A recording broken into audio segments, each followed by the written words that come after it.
in the early years. Unbelievable crowd, obviously. This place, was electric, and it was cool to see on the walk over from the hotel in the pregame. When I walked over at 5:15 or so, just to see all the UConn fans in the restaurants, in the windows, probably having a couple cocktails, but just the city being buzzing. Hours before the game was pretty neat, and this venue was played a huge factor in us being able to get a tough Big East win. Obviously, Villanova's much improved from earlier in the season, and that's all I got to say. Question, Ben? Yeah, you like what your team showed. I mean, it dominates the foul trouble and everything. It seemed like you picked up, in the big spots when you needed it. Yeah, I mean, I think this is more realistic to conference games, especially against, quality. Villanova early in the season had a combination of, injury to a potential lottery pick and just a brutal schedule, that has skewed their record coming in, but they've got a quality team, four starters that played in the Final Four, and top 50 recruits and high-level guys in the freshman, sophomore class. So, this is more a reality of what conference play type of games are all about. I think there'll be games, and even in this one, I think we got it to 10, and we had opportunities maybe to walk away with a double-figure win. But we didn't defensive rebound in some key stops that turned into points for them. And then we obviously Adama getting in foul trouble first half. Dre with the technical. There were things that went on that kept the game, I think, tight. What is it about this team that allows you to pull these games out when, obviously in past years you're building something here? What's about this team? The group knows who they are. We've got an identity, and a culture, and I got a incredibly talented group of players that are unselfish. I got a tremendous coaching staff that prepares these guys well, so they work really hard. They're unselfish, and I got a great staff that prepares these guys to win. But we're deep. We're deep. I mean, we could survive, a game where Adama, was just, we just couldn't quite get it to him in the spots that we like. Credit them. Some guys have been great for us off the bench. Didn't necessarily have it today. But then you have a Hassan Diarra, who's I've been hinting at that we need. That we felt like he can, give us more, and he gave us a lot today.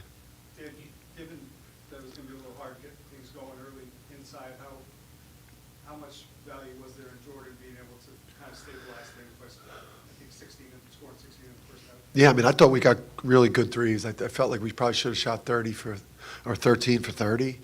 We had some rim out. We had some rhythm ones in transition or off turnovers.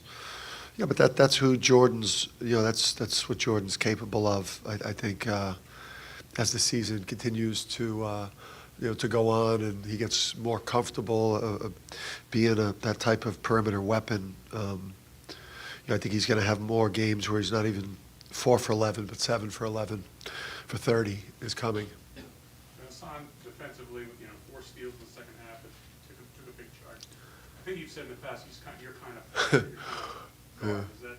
Yeah, he is. Yeah, he is. I love my guards like that. I love attack guards. And, we started the game really getting into them aggressively. We really had them playing out of the scoring area for the first several minutes. Then we went to the bench and we let them get comfortable. And I felt like that kind of played out to the beginning of the second half, where even the start of the second half, we didn't pressure them. We wanted to pick them up full court.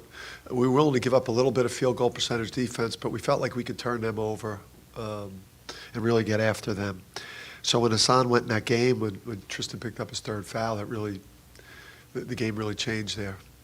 You spoke about identity a little bit ago, and it seems like whenever you guys are challenged, the group remains poised no matter who's on the floor. Where do you think that inner confidence comes from? Yeah, I mean, we these guys work hard. I mean, these guys are with us 11 months a year,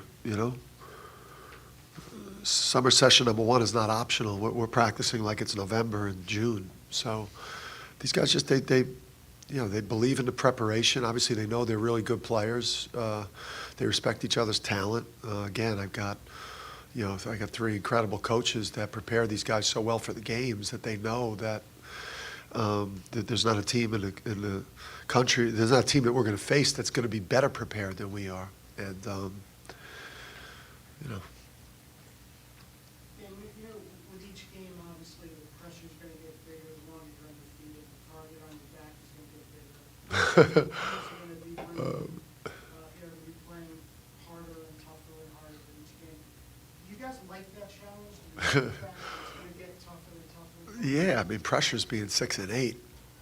I mean, there's no pressure on us. We're good. I mean, we got a good team. You know, we've won our first 14.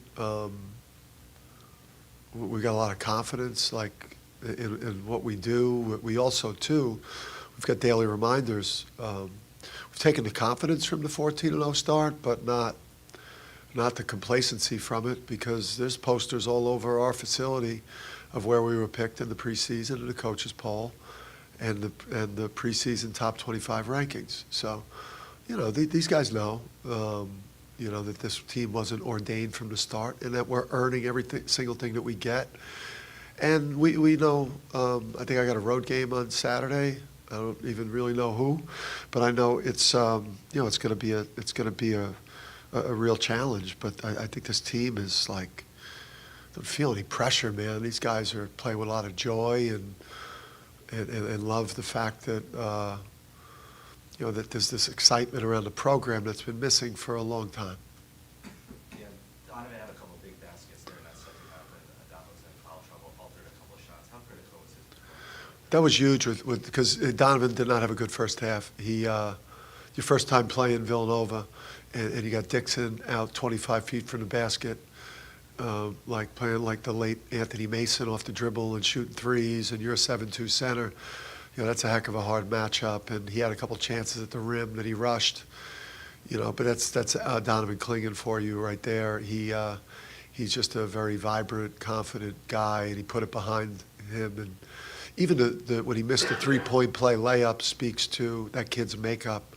Because after missing that three-point play layup, a lot of guys may miss that first free throw or go 1 for 2 from the line, but shows a lot about his makeup. He made both, and he gave us a big lift. Coach, offensively, you go into the half shooting 35%, then take half of the threes in the second half. Was that kind of a conscious effort? Yeah, well, you know, we were getting great threes. You know, obviously the ones that Andre got, they were playing him pretty soft, but I mean, I love the threes that Alex was getting. I love the threes that Jordan is getting. Anytime those guys could get off a three, I want them to shoot it. Yeah, I mean, we wanted to get the ball inside a little bit more. They guarded Adama very well, sunk off Andre, but we did get more things in the paint. You know, got Alex something in the paint on a curl, and just did more things, trying to get easier, you know, easier twos. How do you balance Andre's energy and exuberance with second straight game with a technical? I mean, it's like, how can I stop that? I mean, look at me. I mean, you know, it's like I'd say it to him, and I could see he's looking at me like, you shouldn't be lecturing me on these things. But, yeah, you know what, it's hard because, you know, when you're a player and the other team, you know, is yelling when you have the ball under, non-shooter.